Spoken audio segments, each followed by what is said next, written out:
Nay, girlfriend ko nga pala. Hello po, tita. Wow, ang ganda mo naman, iha. Siyempre, Nay, pogi ako. Dapat maganda din yung girlfriend ko. Hello po. Oh, anak, wala ka pang ipapakilala sa akin? Sinong ipapakilala ko sa inyo, Nay? Ha? Wala ka pa rin jowa hanggang ngayon? Wala pa po, Nay. Ayaw po nila lahat sa akin. Kaya di ka nagkakajowa kasi ang pangit mo. Grabe ka sa akin. Kahit pangit ako, maganda pa rin ako. Hay, grabe ka sa kapatid mo, ha? Ikaw nga amoy putok eh. Ang baho mo. Ikaw pala yung mabahong palagi ko naamoy. Di bali, anak, itayo mo itong nakita kong app, Tandu. Alam po yan, Nay. Marami kang makakamatch dito. Kahit saan man sa mundo. Magkakajowa ka na, anak. Talaga, Nay. Kaso paano ko sila makakausap? Bobo ako sa English. Ayan, di ka kasi nag-aaral na maayos. May auto-translate to, so magkakaintindihan pa rin kayo. Wow, Nay! May nakamatch na ako! Ang pogi niya! Sabi sa'yo, magkakajowa ka na eh. Patingin nga, anak. Kaso parang may kamukha siya, Nay, no? Bakit po, Nay? Tatay mo yan, nakamatch mo eh. Ha? Tatay? Bakit may ganito si tatay? May kabit yung tatay mo! Bakit absent ka kahapon, Scarlett? Ma'am, nagkasakit po kasi ako. Nagkasakit? Tinatamad lang yan, ma'am. Papansin talaga tong si Samantha. Nasaan yung ebidensya mo na nagkasakit ka? Meron po akong excuse letter, ma'am. Ay, excuse letter lang? Nasaan yung medical certificate mo? Medical certificate, ma'am? Hindi naman po pumunta ng doktor. Oh, paano ko malalaman na totoong nagkasakit ka? Ito po, ma'am, yung chat namin ng nanay ko. Ito po, ma'am, picture po ng thermometer na ginamit ko. Sus, kinuha mo lang yun sa internet eh. Papansin ka? Kulang sa pansin eh. Ay, hindi ko tatanggapin yan, be. Hindi kita i-excuse. Dapat medical certificate yung ibigay mo sa akin. Aba, ma'am, kailangan kapag nagkakasakit, may medical certificate agad? Paano kung masakit lang yung katawan? Paano kung masakit lang yung puson? Kailangan mo ba agad ng doktor? Hindi kami mayaman, ma'am. Okay, class. Welcome back! Oh, ba't parang di kayo masaya? Paano kami magiging masaya, ma'am? 10 activities yung gagawin namin. Alam nyo, puro kayo reklamo. Konti pa nga lang yan eh. By the way, may bago tayong gagawin. Sabihin niyo sa akin kung ano yung New Year's resolution niyo. Mag-umpisa tayo kay Kyle. Ako po, ma'am? Sige, ako. Ako ba si Kyle? Ang New Year's resolution ko ay mas gagalingan ko pa sa school. Very good. Okay, next, Scarlett.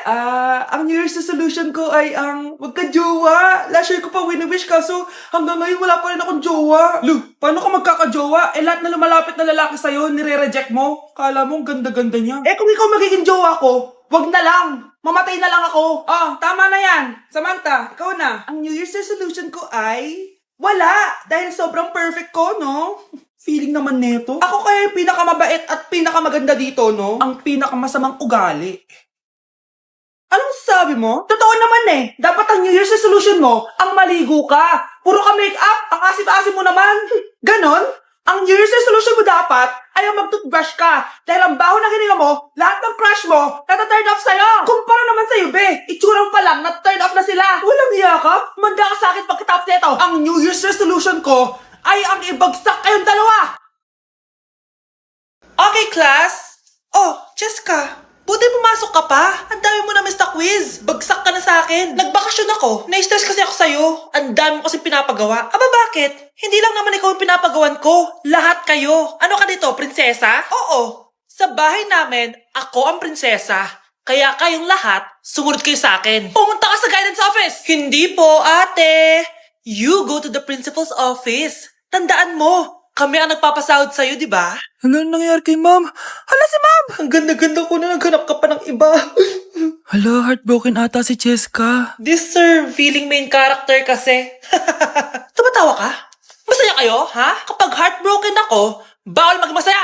Ano naman kung heartbroken ka? Pakinamin. Oh, come on, Samantha. Hindi mo pa naman na-experience sa magka-jowa. Kasi walang nagkakagusto sa bukang yan. Hi! Ako pala si Scarlett. Bago lang ako dito. Oh, pake ko. Tsaka tanggal mo nga yung makeup mo. Dapat ako lang yung maganda dito sa school. Sino ka ba para utusan ako? Feeling main character? Kadiri? Anong sabi mo? Mag-sorry ka sa akin! Sorry! Not sorry. Tsaka mukhang asin kapag may ibubuga ka na. Nakahanap din ng katapat si Cheska. Walang yatong babaeng to. Ako ang main character dito sa school. Bye! Humanda ka sa akin. Naku, ang taas na naman ang kuryente natin. Sino ba kasing aircon dyan? Si ate, buong araw nag-aircon. Wow kala mo di nakiki-aircon. Anay, kailangan ko na daw po magbayad ng tuition para makapag-exam ako. Ha? Bayarin na naman? Sige anak. Nay, due date na pala ng internet natin. Baka maputulan tayo. Oh, isa pa yan. Naku, sabay-sabay na. Oh, wala na naman pala naman to ref natin. Naku, kailangan na natin mag-grocery. Nay, nagpadala na daw si tatay. Hay, buti naman. Umulan pa, patay. Paano kaya ako pupunta sa remittance center neto? Ano ka ba, Nay? Nagpadala si tatay via GCash at may bonus credits pa. Wow, high-tech na pala, anak. Paano yung mga bills natin? Pwede din yan sa GCash, Nay. Ayan, kaka-cellphone mo yan. Ay, mali. Kaka-GCash mo yan. Kaya magpadala na sa GCash dahil diretso sa GCash wallet mo ang remittances abroad. Hindi ka nalalabas ng bahay dahil hassle-free at 24/7 tong available. At wala tong transfer fee sa mga verified users. Just open your GCash app and go to your GCash wallet. Itap nyo lang yung cash in at go to global banks and partners. Hanapin mo lang kung saan remittance partner siya nagpadala. I-enter mo lang yung mga kailangan na details at makukuha mo na agad yung pera, o diba? Grabe anak, ang bilis na pala ngayon. O diba, Nay? Kaya mo? I-GCash mo! Iba na talaga ngayon, no? Nung panahon namin, ang layo pa ng pinupuntahan namin para makapagpadala. Hulaan ko, Nay, tumatawid pa kayo ng bundok at ilog, no? Wow, ganito pala yung tsura sa loob ng airplane. Hi, ma'am. Welcome to Kifi Airlines. Irishay mashe. Nagsasabi nito. Ma'am, marunong po ako magtagalog. Ay, sorry. Ganda nito Ako na dito Ako na una. Ngayon, si Scarlett. Ako dyan. Ako na una. Ayaw mo umalis dyan, Nayo! Hoy, kayong dalawa. Di ka titigil dyan, ha? Isa pa. Yung kasi. Papansin ka kasi. Kanina baby yun, ha? Ang ingay! Baby, stop crying na. Patahimikin mo yan, ha? Isa pa. Baby, sleep na. Asan na yan? Ano sa baby ko? Yung anak ko! Ay, ito na talaga yun. Iiwan ko na ang Pilipinas. Bye, Philippines! Hello, Boracay! Nay, nagugutom na ako. Mahal yung pagkain dito, anak. Sige na, Nay. Nasusuka na ako. Isa lang, miss. Magkano tong biskwit? 70 pesos po. 70? Ang mahal naman. 15 pesos lang yan sa tindahan di bumaba ka dito sa aeroplano tapos doon ka sa tindahan bumili? Anak, magtubig ka na muna. Sige, Nay. Tubig, magkano? 100 pesos, ma'am. Okay, umupo tayo na maayos dahil malapit na po tayo mag-landing. Ayun, malapit na tayo. Teka lang. Nasa si Brianna? Nay, tapos na ako mag-CR. Nay, ba't ako iniwan? Tandaan niyo tong ginawa niyo sa akin. Maghihiganti ako sa inyo. Anak, malapit na akong manganak. Magkakaroon ako ng kapatid, Nay. Oo, anak, magiging kuya ka na. Nakaka-excite naman, Nay. A few moments later. Mare, musta na? Uy, Mare, buntis ka din pala? Oo, Mare. Malapit na nga akong manganak Sabay pala tayo manganak, Mare. Siguradong mas maganda anak ko kesa sa kanya. Di ka sure, mas maganda anak ko, magmamana ba naman sa akin? Sakit na dyan ko. Manganganak ka na? Darling, tulungan mo ako. Anong mangyayari, darling? Manganganak bata ako, darling. Manganganak ka na? O sige, ikaw ka muna doon. Sakit na dyan ko. Manganganak na din ata ako. Manganganak ka din? Oo. Hindi kayo ng malalim tapos ire. Sige, malapit na. Di ko na kaya. Darling, eto na anak natin. Ang ganda ng anak ko. Ang ganda-ganda mo, anak. Ba't magkamukha anak namin? Ha? Ikaw ba tatay nun? Darling, I can explain. Mare. Walang hiya kayo. Darling! Mare! Magsama kayo. Welcome BFF sa ating yearly exchange gifts. Sa wakas na tuloy, inaabangan ko talaga to. Ako din, excited ako sa makukuha ko. So, sino gusto mauna? Ako na mauna dahil ako naman ang pinakamaganda dito. Ang nabunot ko ay si Samantha. Eto, be. Ano kaya to? Ano to, bes? Tawas yan, be. Kailangan mo yan dahil nakakapanghinay ang amoy mo. Samantha, sino nabunot mo? Ang nabunot ko ay si Scarlett. Ano kaya to? Bakit toothpaste at toothbrush to? Bes, kailangan mo yan at kailangan din namin yan kasi naamoy pa namin yung last week mo na ulam. Mga hayop. O sige, ako na. O, ang nabunot ko ay si Cheska. O, di ka nalugi dito ah. Wow, bes, ang dami nito ah. Nabili ko lahat yan sa Shopee Choice. Binilang kita ng charger cord kasi palagi mo nawawala yung sayo, te. 69 pesos lang to. Oh, selfie stick with flashlight. Di ba mahilig ka mag-video-video? 188 pesos lang to. Oh, tinted lip balm para magmukha kang fresh kahit di ka nag-toothbrush. 87 pesos lang to.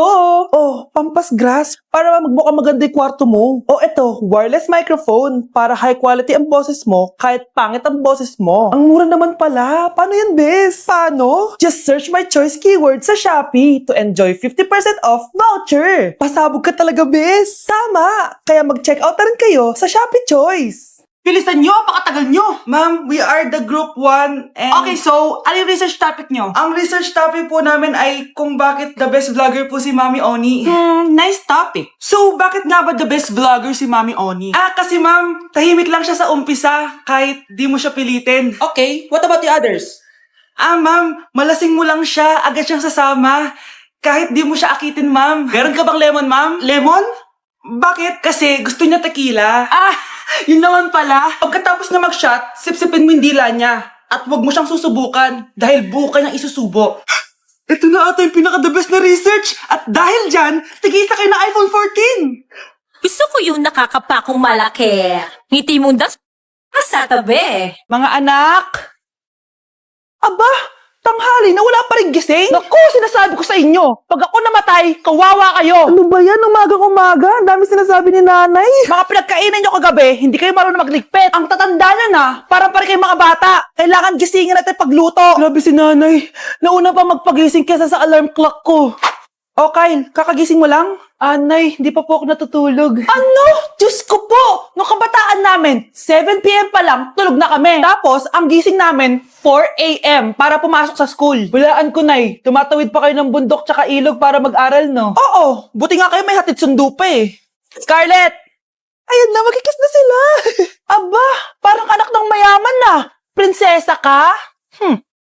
Nay naman eh, ang init-init eh. Hindi ako nagtatain ng pera, Scarlett, ha? Nagtitipid ako ng kuryente, kaya matuto kayo magtipid. Kaya gamitin niyo tong 2-in-1 Stand and Desk Fan from Tough Mama. Diba ang aesthetic? Meron tong 4-speed control, kaya sobrang lakas nito. O diba ang lakas? At syempre, matibay. Di kagaya ng relasyon nyo. Magluluto na nga lang ako. Ops, bago ka magluto, gamitin mo tong stackable multi-cooker ng Tough Mama. Pwede ka dito mag-boil, pwede ka mag-fry, at marami pang iba, gaya ng steam and grill. O diba, kahit ano, magagawa mo dito. Pati pag move on sa ex mo. Bakit ang sakit mo naman magsalita, Nay?